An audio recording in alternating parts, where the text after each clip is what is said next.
Olá, pessoal, sejam bem-vindos. Hoje nós estamos aqui no grupo de estudo Filosofia e Literatura. Escrito entre 41 e 49 d.C., durante o exílio imposto pelo imperador Cláudio, o Tratado sobre a Ira pode ter tido como fontes o Sobre as Paixões do filósofo estoico Crisipo, do século III a.C., assim como a obra de outro estoico posterior, Posidônio, do século I a.C., chamado o espírito mais universal que houve na Grécia desde a época de Aristóteles. Sêneca, como senador, teria repetidamente se posicionado contra a concentração do poder no império. Ele descreve a ira como a mais tenebrosa e desenfreada das paixões. O texto teria sido dedicado ao seu irmão mais velho, e assim começa. Você me pediu, novatos, para que escrevesse sobre como a raiva pode ser mitigada. Temos aqui, então, para dialogar com a gente, professor Aldo Dinucci, da Universidade Federal do Espírito Santo. Tudo bem, Aldo? Como vai? Muito obrigado pela presença. Esqueci de tirar o som, de colocar o som. Obrigado pelo convite. Estamos aí novamente. Muito obrigado. Eu vou ler aqui um trechinho do Da Ira, então. Diz o seguinte: por isso, a ignorância sobre as coisas, ou a presunção, é que nos torna iracundos. Por que admirar que os maus façam maldades? Qual a novidade que um inimigo seja nocivo, um amigo te ofenda, um filho cometa um deslize e um escravo erre? Fábio dizia que a pior vergonha para um general era: como não pensei nisso? Eu considero mais vergonhoso para um homem. Pense tudo e espere tudo. Até mesmo nas pessoas de boa conduta há aspereza. Então, Aldo, nós estamos aí nesse contexto, né, pós-socrático, vamos dizer assim, né, em que nós estamos vendo várias escolas fazendo análise da alma, né? Então temos platônicos, epicuristas, peripatéticos, todos pensando as paixões. Inclusive o Sócrates é citado, né, em alguns momentos. Por exemplo, aqui.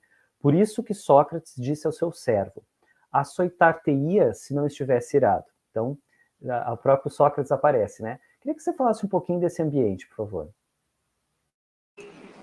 Então, é um momento em que eles estão desenvolvendo esse conhecimento sobre a alma humana, que anteriormente não ocorria. Se sabe hoje que, de certa maneira, Platão foi um grande descobridor, né, da alma humana. Porque antes de Platão, a alma humana não era vista como algo que concentrasse as funções do sentido, do pensamento. Era, no princípio, no período homérico, era simplesmente a psique era vista como algo que evolava do cadáver logo após a morte do herói, e era basicamente como se fosse uma mariposa num tronco, né, que uma vez que você sacode, ela aparece. Então ela se referia a ela só durante a morte de um grande herói. E de Platão em diante, os filósofos começaram a estudar a alma humana. E, obviamente, começaram a estudar as paixões. Essa discussão em Platão e Aristóteles é incipiente se comparada com a discussão dos estoicos. Então, os estoicos fazem uma verdadeira taxonomia das paixões. Para eles, as paixões são muito importantes, porque eles, ao contrário de Platão e Aristóteles, eles têm uma compreensão epistêmica das paixões. Quer dizer, a contraface das paixões é o assentimento a um juízo. Que pode ser um juízo falso, aí, nesse caso, uma má paixão, de estoicos, né? Um juízo verdadeiro, nesse caso, uma boa paixão.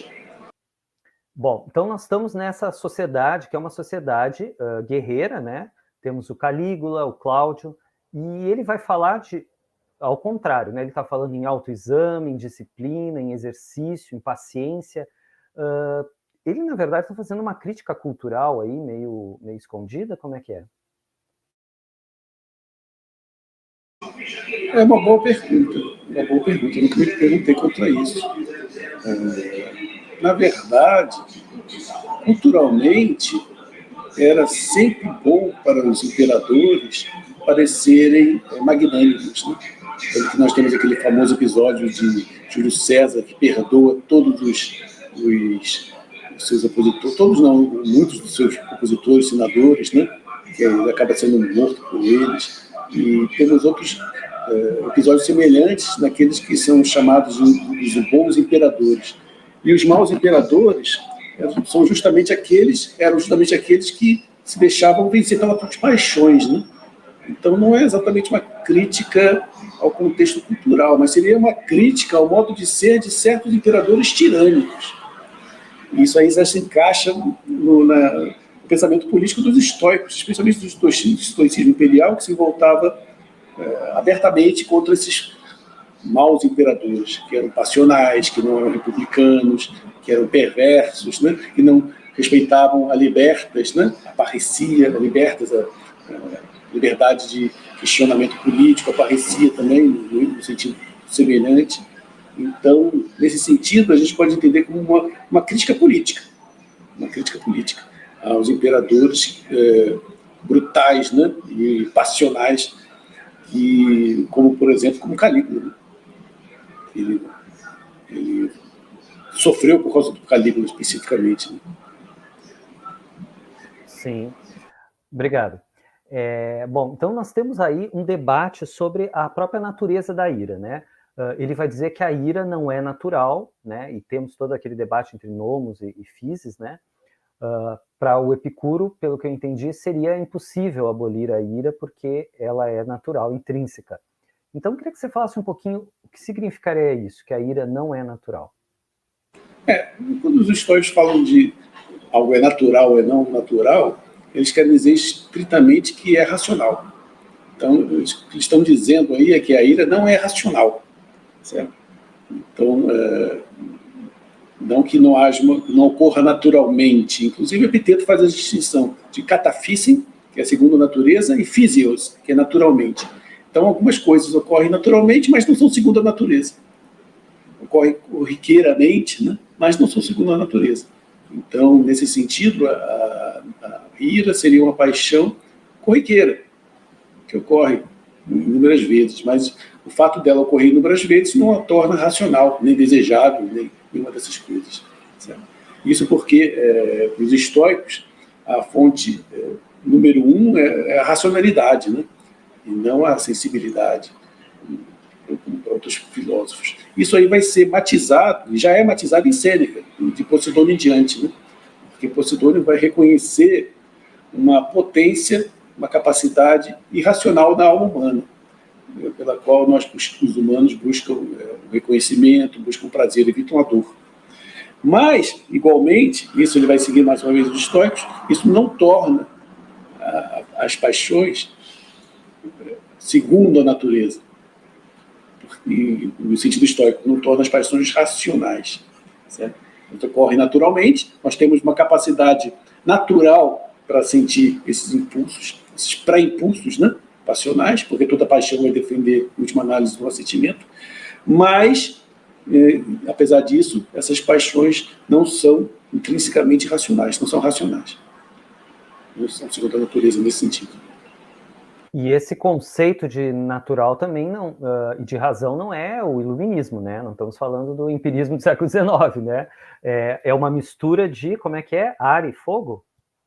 Então, quando a gente fala de razão no estoicismo, a gente tem que se remeter, em primeiro lugar, para o conceito de logos heraclítico. Então, eles retomam essa noção do logos heraclítico, que é um fogo artífice, que no momento prévio da criação do mundo, né, ele se encontra totalmente só. É uma inteligência pura, um fogo artífice que se basta. Daí ele serve de exemplo para o sábio, né? Porque ele é feliz, completo, se basta na solidão. É claro que nenhum sábio vai jamais ser como um fogo artífice nesse sentido, né? Porque, por sermos humanos, a gente tem a precisão de amizade, embora não tenha necessidade. Eu não sei que vai brincar com essas palavras, né? Teremos precisão de algumas coisas, mas não necessidade delas. Mas vai servir de paradigma, né, para que o filósofo seguir. Então, em determinado momento, esse fogo, esse logos, que é a razão que governa o mundo, a inteligência, eu prefiro inteligência porque interliga, não é a razão de raço que divide, e essa inteligência divina, que também é fogo, artífice, ela tira de si a água, e a partir daí são gerados os elementos e cria-se o mundo, né? E esse fogo artífice vai repousar em cada coisa como semente. Aí, nesse momento, a alma do mundo passa a ser pneumática, nessa mistura de ar e fogo que você mencionou, que vai animar todos os corpos que existem no mundo, as pedras, as plantas, os animais e os humanos. Cada qual uma alma pneumática. Até para os estoicos, até as pedras, por assim dizer, têm uma alma, que seria a composição física dos minerais e tudo mais, né? Então, nesse momento, essa substância pneumática governa o mundo, né? Porque o Logos ele sai como se fosse um dramaturgo. Daí a gente pode entender essa metáfora de uma dramaturgo que os estoicos usam. O dramaturgo cria a peça e depois, quando a peça está sendo encenada, ele vai para a coxia, que se fala, né? Para trás do palco, né? Deixa o drama se desenrolar e apenas assiste.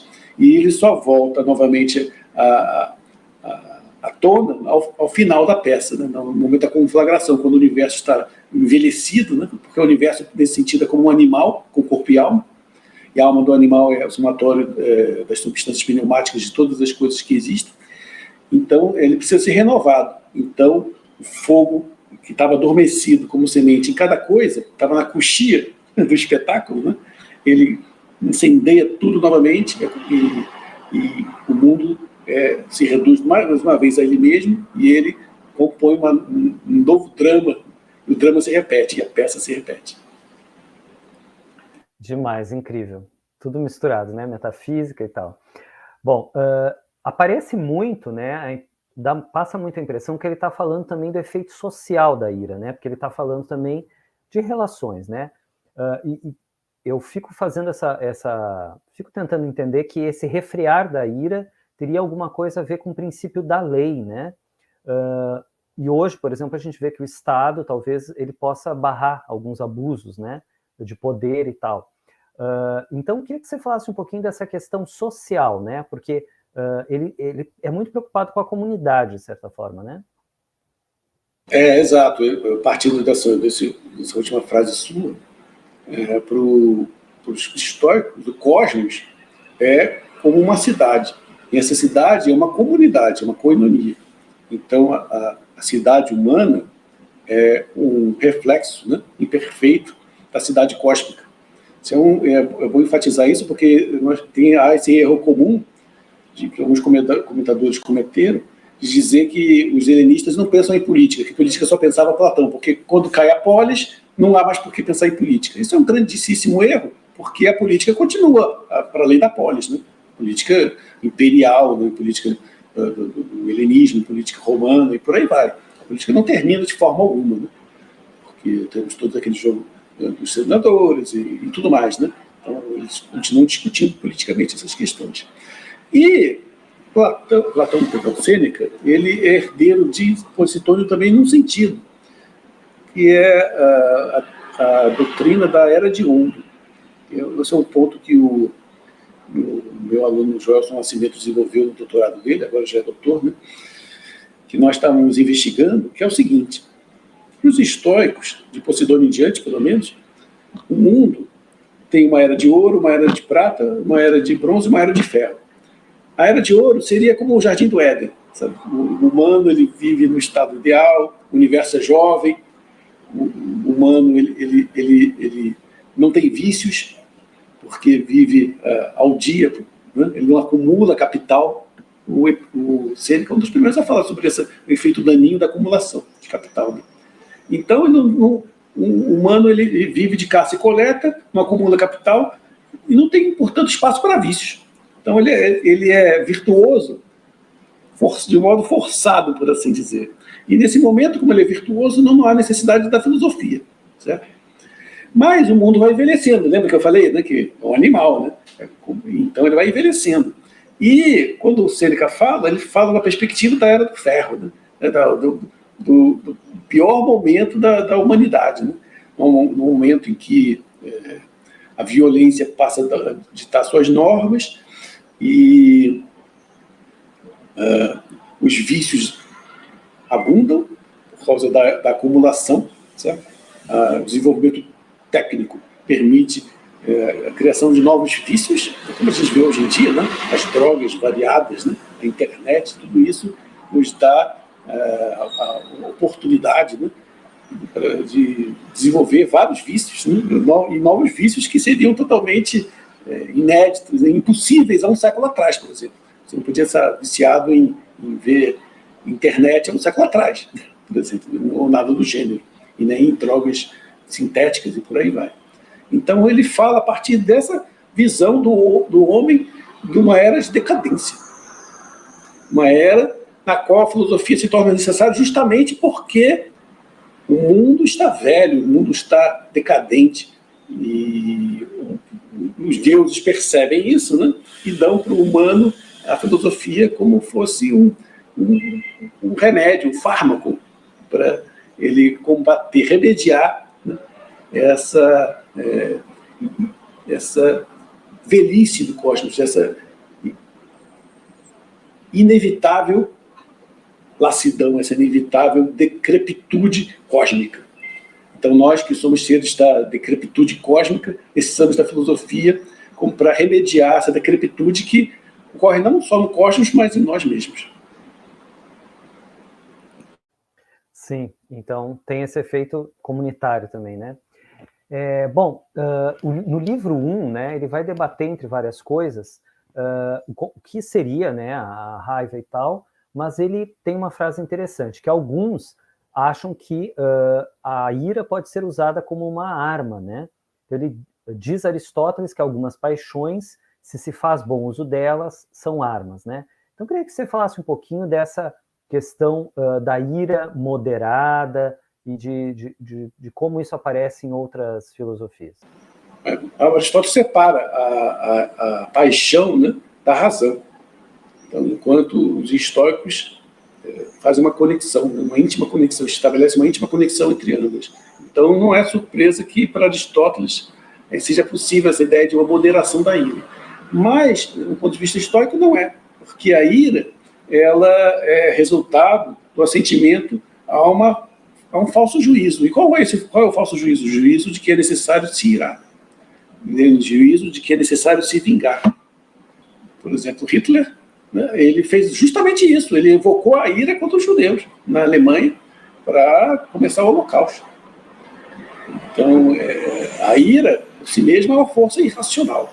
É claro que você pode manipulá-la, desde que você não esteja você mesmo afetado por ela, certo?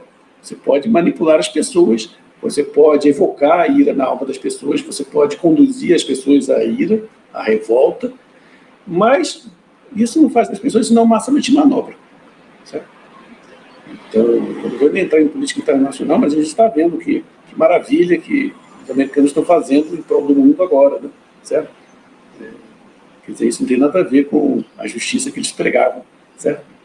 Então, isso envolve um grande grau de manipulação. Então, a ira é um excelente modo de você evocar a ira das pessoas, um excelente modo de você manipulá-los. A gente tem visto isso aqui na política nacional nos últimos anos. Né? Uma parte considerável da política consistiu em evocar a ira das pessoas. Ira contra o comunista, ira contra o fascista, e isso tudo é manipulação, no fundo. Isso não promove esclarecimento, isso promove embrutecimento, né? É guerra, certo? É uma forma de usar as pessoas como peões num tabuleiro. Então, os estoicos partem desse ponto de vista. Não é bom fazer isso. É feito, com certeza. Ocorre naturalmente, ocorre corriqueiramente, certamente. É a melhor coisa que há? Claro que não. Claro que não. Porque, na verdade, o que ele está dizendo, isso já entra no livro 2, né, onde ele vai dizer assim: a ira a nada se atreve por si mesma, mas com a aprovação da alma. A paixão não é para ser movida pelas aparências, mas permitir e se entregar ao movimento fortuito. Então, o que você está dizendo é isso, é como se fosse um mau julgamento. Exatamente, é um mau juízo. É um mau juízo. Quer dizer, você não é tomado pela ira, a não ser que você dê livre curso a essa paixão. Para Sêneca, para Posidônio, para Epiteto, você naturalmente é afetado pelo impulso da ira. Isso nos ocorre enquanto animais. Mas essa ira não segue seu curso, obrigatoriamente, porque para isso depende do nosso assentimento. certo? Então, da mesma forma que o impulso sexual. Todo mundo tem impulso sexual. Mas seria absurdo dizer que ele teve um impulso sexual e pôs esse impulso à frente e está justificado por isso. Não dá, porque a gente sabe o quê? Que o impulso sexual depende do assentimento. Não é verdade? E da mesma forma, a ira depende do sentimento. A vontade de agredir alguém depende do assentimento. A não ser que a pessoa esteja em estado de insanidade, ela está dentro das regras comuns da humanidade, que, segundo as quais o ser humano age segundo sua vontade, vamos dizer assim. Ele precisa dar assentimento ao que está acontecendo, para uma determinada ideia, para que ele se ponha em marcha. Certo? Então, é nesse sentido. Obrigado. Então, no livro 3, ele está pesquisando, né, a origem da ira, né, e talvez a mais importante é o sentimento de injustiça, né? Então ele chega a dizer que o sábio estaria o tempo todo irado e infeliz porque ele vê vícios e erros por todo lado, né? Então não valeria nada ser sábio, né? Então ele vai pensando em prevenções, digamos assim, vai trabalhando a prevenção, né? Ele vai falar então como não incidir na ira, né? Como nos livrar dela, como retermos uma pessoa irada e aplacar essa ira, mas ele vai fazendo então esse estudo minucioso, né? Por exemplo, como não incidir na ira, vendo seus aspectos negativos, seus efeitos, né? Queria que você falasse um pouquinho dessa terceira parte terapêutica, vamos dizer assim. Essa é uma parte que já Crisipo tratava no livro dele sobre as paixões. Tinha um capítulo 3 chamado a Terapeia, né?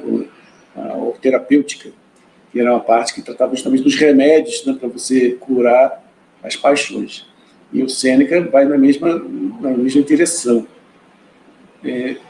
E sempre está partindo de uma concepção crisipiana, segundo a qual o juízo ao qual damos assentimento para a ira, e para qualquer paixão ruim ou boa, é uma proposição conjuntiva. O que é uma proposição conjuntiva? São duas proposições ligadas pela partícula E, pela conjunção E. Então, essa proposição seria desse tipo. Algo é o mal e preciso fazer tal coisa em relação a isso. Há um mal presente e no caso da ira seria assim: essa pessoa me fez o mal e preciso me vingar. Certo? E aí tem dois pensamentos em relação a isso. Como você deve remediar? Primeiro é dizer que a coisa não é o mal. Isso é difícil, o Crisipo percebeu, porque quando a pessoa está nos primórdios da ira, ela está achando que aquilo que está despertando nela a ira é realmente o mal. Uma pessoa passa por você e não te cumprimentar, ou você não recebeu o seu devido valor, certo? Por algo que você fez. Você percebe isso como mal, porque uma das capacidades da alma humana, por exemplo, é o Timor 10, que é a capacidade de se irar, né? de clamar pelo seu próprio valor, clamar pelo reconhecimento do seu próprio valor, certo? Então, se você disser que não é o mal a pessoa não te cumprimentar, isso não vai fazer efeito para Crisipo. Qual é o efeito? Qual é a primeira coisa a ser feita? É tentar deter a ação. Tipo assim, tá bom, isso é o mal, mas você xingar a pessoa e ser grosseiro com ela, talvez não seja a melhor vingança, talvez não seja a melhor solução para o caso. Certo? Então você tenta deter o juízo, o segundo juízo da proposição conjuntiva, que é aquele que determina o que você deve fazer em razão da primeira coisa, em razão do primeiro juízo. Então, nesse caso, né, quando você falou, é dizer que não vale a pena se vingar, porque isso vai acarretar outros males, né? E, no caso, um outro bom exemplo disso é da morte de um ente querido. Você, por exemplo, suponha que uma mãe acabou de perder seu filho. Você não vai chegar para ela e dizer que a morte não é o mal. Isso não vai ter efeito nenhum benéfico. Pelo contrário, a pessoa vai se irritar, vai dizer que você é desumano, que você é brutal, e ela vai estar certa. Porque o laço afetivo é um fato entre os humanos. E a morte de uma pessoa necessariamente gera luto. E gera dor nesse sentido. Né? Então, o que você vai fazer? O que o Sêneca faz, por exemplo? Ele vai dizer que, ao invés da pessoa, sei lá, se matar ou desistir da vida, ela tem outras coisas a fazer senão aquilo. O Sêneca, uma consolação à mãe que tinha perdido o filho, vai dizer isso. Não, você tem outros filhos. Você não pode. Tá certo, é um grande sofrimento você ter perdido seu filho. Mas você tem outros filhos para cuidar. Tem o seu marido para cuidar. Certo? Então, ele não ataca o primeiro juízo, mas se concentra no segundo, que é aquilo que a pessoa faria em decorrência do primeiro. Certo? Então, ele, no fundo, ele está fazendo o quê? Está ganhando tempo. Está ganhando tempo. Então, quando você fala assim, você tem outros filhos, você tem... Nem diz assim, não, você pode ser feliz. Não, você não vai fazer uma pessoa em luto, a pessoa está infeliz, né? Está triste, sofrendo. Mas, pelo menos tenta despertar a pessoa para outras direções, para outras obrigações, para outras realidades, né? Também de laços afetivos que ela deve resguardar, apesar da perda, apesar da dor. Então, na mesma coisa no caso da ira, né?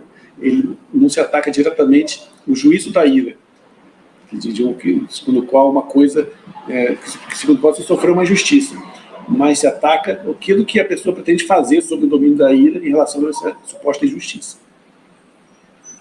Ou seja, por exemplo, os caminhões de som que atrapalham as nossas lives, eu não devo me vingar, né? Então, ok, entendi. Ele vai falar muito sobre sobre a arte, né? Ler poemas, então narrativas históricas. Diz que Pitágoras usava a lira, né? Inclusive uma dieta moderada, né? Porque ele vai dizer que uma pessoa cansada procura rixas. Então, fala um pouquinho dessa questão da arte, né? Porque ele próprio é um dramaturgo, né? Exatamente, né? Essa questão da pessoa cansada procura briga, né? Isso tem a ver justamente com o tônus da alma humana, dos estoicos se entendem. Eles entendem a alma humana, como a gente falou, como um composto de ar e fogo, né? Fogo fenomênico. E como toda substância, com toda liga, né? Com toda substância composta, ela tem um tônus. Você não pode estender indefinidamente porque ela vai arrebentar. Então, o tônus da alma humana, na medida em que você vai submetendo essa alma a circunstâncias desfavoráveis, esse tônus vai ficando danificado. E aí ela vai resistindo menos a problemas externos, a questões externas, dificuldades externas. Sim. Então, é por isso que, em primeiro lugar, o primeiro remédio para a ira seria a busca pela ataraxia, a busca por deixar a alma num estado segundo a natureza, mais próximo do estado segundo a natureza, que podemos dizer que é o estado natural da alma, certo? A alma não traumatizada, a alma não ferida, né? Imaculada, sem mácula nesse sentido, né? Sem ferimento, sem traumas. Interessante que é totalmente antidualista, né, essa filosofia, né? É muito interessante, né? Como não é uma repressão, né? Bom, para finalizar, Aldo, te agradeço muito e eu vou te comentar uma manchete que eu vi esses dias na internet que diz assim: agressividade é a maior arma dos empreendedores, né? Então, vamos comentar um pouquinho desse nosso mundo, né? Quer dizer, um mundo onde parece que a ira ou que a agressão é algo ótimo, né? Quando a gente sabe que a moderação, na verdade, é o que salva a maioria dos relacionamentos, né? Não, é verdade. A gente hoje vive a época do hedonismo radical, né? Então, tudo consiste... A felicidade hoje consiste em obter o máximo de prazer, certo? E lutar ao máximo por isso, né? E obter prazer exige também ter muito dinheiro, drogas e coisas de poder, né? Certo? E, ao mesmo tempo, a moderação parece uma coisa estúpida diante desse cenário. Né? Eu vou me deter, né? Porque eu vou me prender a valores, ou a regras, ou a reflexão, a qualquer uma dessas coisas, né? A própria música se tornou isso, né? É puro movimento violento, certo? É bate-cum, bate-cum, bate-cum, bate-cum. Não tem mais esse movimento de meditação, de reflexão. Tudo isso se perdeu. A gente está na era da dissipação completa. Então, nesse sentido, é por isso o estoicismo é importante hoje, né? E é um remédio contra isso. Não para você evitar isso ao máximo, porque não tem como, porque isso é o mundo, né? Mas para você se resguardar, para você remediar os efeitos maléficos disso na sua alma, no seu corpo. Certo? Então, ao mesmo tempo, a época do prazer extremo e a época do sofrimento exacerbado, né? De pessoas se suicidando, uma geração inteira aí de 20% dos jovens não saem de casa, nem estuda, nem trabalha, nem estuda. Um vício sem precedentes na história da humanidade em drogas, certo? Sem precedentes mesmo, né? Mas também essa epidemia de drogas por toda parte. E uma infelicidade generalizada, uma incapacidade de se relacionar, de conviver. Estava vendo várias, isso já é uma realidade em várias cidades europeias, né? Das pessoas morarem sozinhas. 50% da população de Berlim mora sozinha, em apartamentos, solitariamente. Então, o humano ele vai perdendo essa capacidade de se relacionar, de se relacionar de forma comunitária, né? Isso, consequentemente, com que o casamento se torna impossível nas bases antigas, nas bases desejáveis, né? Porque as pessoas não se unem por propósitos comuns para estabelecer uma comunidade, mas por prazer. Então, é um prazer, assim como vem, ele vai e as pessoas vão junto, né? Então, nesse sentido, a filosofia nos ajuda a refletir sobre essas coisas, né? Remediá-las na medida do possível. Muito obrigado, Aldo. Obrigado pela paciência, pela moderação de ter nos dado atenção mais nesse dia. E agradeço a todos que vão ver do grupo de estudo. E só mais uma nota. Quando você falou, né, da questão da alma, alma verificada, isso, a terapêutica inclui uma dieta, certo? Então, há uma dieta adequada para a alma estar no seu melhor estado, porque, como você disse, não é um dualismo, existe uma íntima conexão do corpo com a alma, certo? Então, tudo que acontece com o corpo se reflete na alma e vice-versa. Então, uma boa dieta, né, baseada isso os estoques falam, Sócrates já fala também, baseada em alimentos frescos, né, com mínimo de preparação, é muito boa para a mente também, para a alma, para a nossa alma. Bom, agora que descobriram que o Alzheimer pode ser remediado com dieta mediterrânea, né? Que, aliás, foi criado pelos estoicos.